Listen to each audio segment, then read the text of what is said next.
By 2050, 1 in 4 working age people on the planet will be African.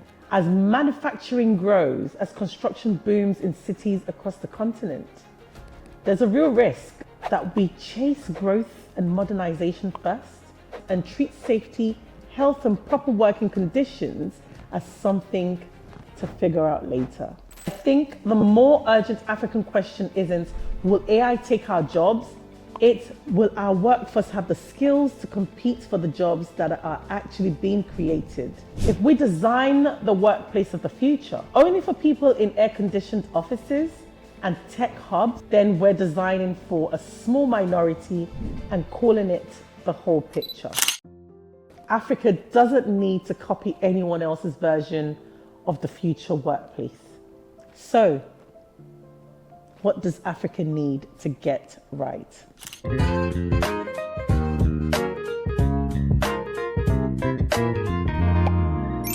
Today, I want to talk about what Africa absolutely must get right before that future arrives instead of after. Hi, my name is Funmi Adegbola, and I spend a lot of time thinking about where work is headed.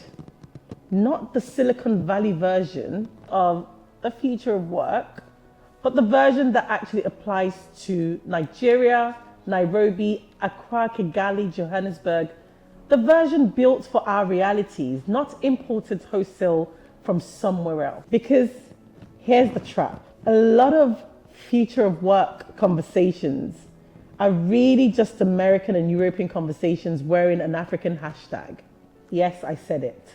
Today, I want to talk about what this actually needs to look like here in Africa and where the real risk lies if we get it wrong.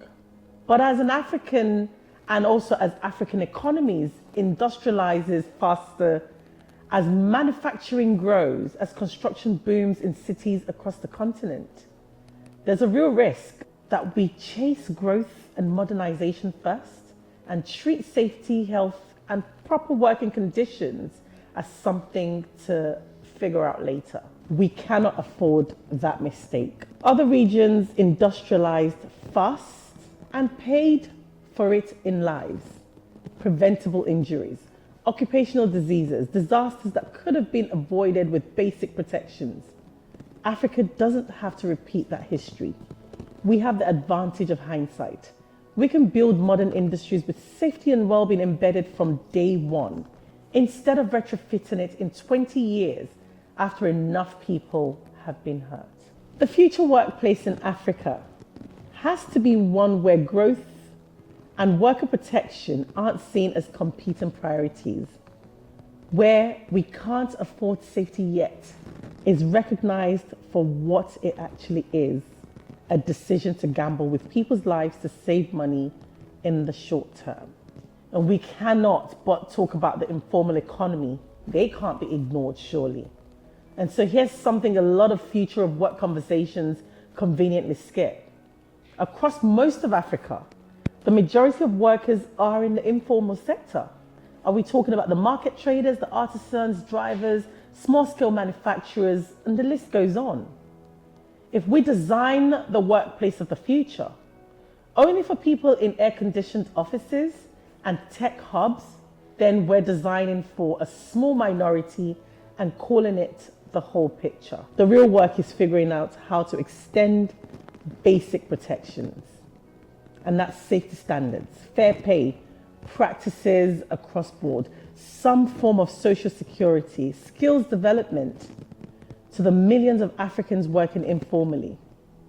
That's not a side conversation. For most of this continent, that is the main conversation. Any vision of Africa's future workplace that doesn't seriously grapple with the informal economy isn't a vision for Africa. It's a vision for a small slice of it. Now, this is the crux of it. Skills development has to outpace automation anxiety. Why? Because there's a global conversation happening about AI and automation replacing jobs, etc. And yes, that conversation does matter. It matters here too. But I think the more urgent African question isn't, will AI take our jobs? It's, will our workforce have the skills to compete for the jobs that are actually being created, whether by AI, by industrialization, or by the continent's own growing tech sector? Africa has the youngest population in the world, and that's either our biggest advantage or our biggest missed opportunity. And which one it becomes depends almost entirely on whether education and skills training keep pace with where work is actually heading. The workplace of the future, it needs a workforce that's been equipped for it, not one scrambling to catch up after the fact. So that means real investment in technical skills, digital literacy, and vocational training, not just university degrees that don't always match what employers actually need. Again, another area in preparing for the future is inclusion has to be structural and not decorative. I've talked before about women's inclusion in the workplace, and this fits squarely into the future of work conversation too. Any workplace of the future that's genuinely competitive globally cannot afford to keep half its talent underutilized because of outdated assumptions about who belongs in which room. And the same goes for people with disabilities, or even for younger workers being taken seriously, for regional and ethnic diversity within our own countries. I mean, I'm talking about protected characters here. Africa's competitive advantage in the next few decades will partly come from the sheer skill and diversity of its talent pool, but only if that talent is actually given room to lead, not just room to be present. Inclusion that lives only in a mission statement doesn't move the needle, not anymore, and surely not in the future. Inclusion that's built into hiring, promotion, pay, and leadership pipeline, that's what's going to do it. And of course, this is still an evolving space in Africa. Mental health and well-being, it's got to be part of the default and not the exception. As African workplaces modernizes, longer hours in some sectors, more pressure to compete globally, more urban migration, and the strain that comes with it, mental health cannot stay the conversation nobody has until someone breaks down. I've done training on this directly, and I can tell you the organizations that build psychological safety and basic mental health literacy into their culture now are the ones that will retain talent, catch problems early, and build genuinely resilient teams. The ones that wait until it's a crisis will just keep losing good people quietly, one resignation at a time, without a clear understanding of the why. The workplace of the future in Africa has to treat mental well-being as seriously as physical safety, because increasingly they're the same conversation. So let me paint the bigger picture.